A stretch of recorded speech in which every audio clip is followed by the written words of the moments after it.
there is a fracture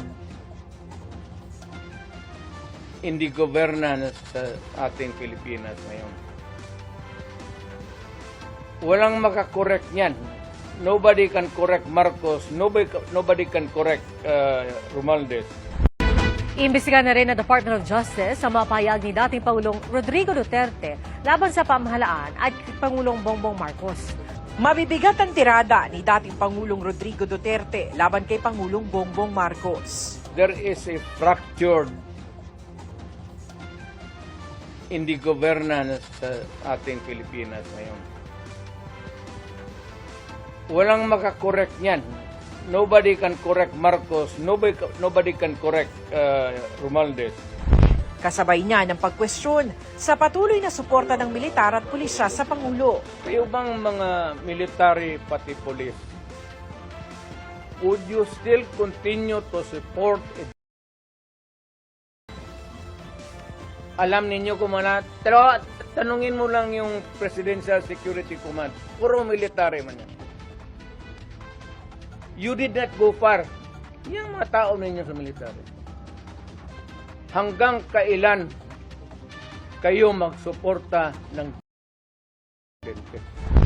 Ayon sa dating Pangulo, may mali sa pamumuno sa bansa at tanging militar lang daw ang makapagtutuwid. It is only the military who can correct it. Hindi na sila magkudita na magpunta yung tangki digira na. Sabihin lang nila na ayaw na namin yung laro ninyo. Out kami dyan. Kasi kung walang military, yung laro nila, wala na. Hamon pa niya sa mga ito, protektahan ang konstitusyon. I'm challenged to the military itself. The whole of the military, kasi sila ang supposed to be protector of the Constitution. Now tell me, kung protector sila ng Constitution, are they willing to still protect the President who is for another 4 years? Ang mga pahayag ng dating Pangulo, inalmahan ng Malacanang. Si Executive Secretary Lucas Bersamin, tinawag yang garapalang panawagan para maglunsad ng kudeta ang sandatahang lakas laban sa Pangulo. Wala na raw mas makasarili pang motibo sa paghihikayat na patalsikin sa pwestong presidente para lang makaupo ang sariling anak.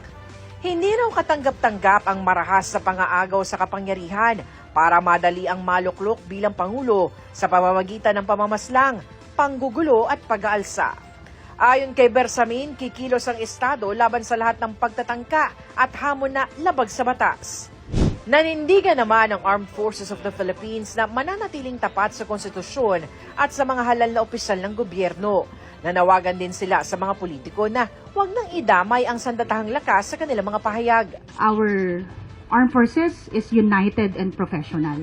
We shun away from being included. We want to be isolated from political issues, and we request the Philippine public to have calm and resolve and pagkatiwalaan po ng inyong sandatahang lakas ng Pilipinas. We will do our mandate accordingly.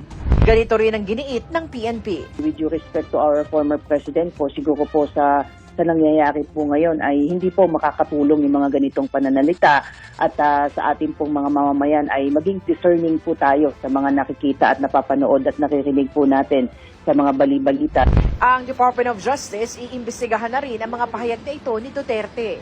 For him to invite the military to have a part in seeking remedy is bordering on sedition and is legally actionable.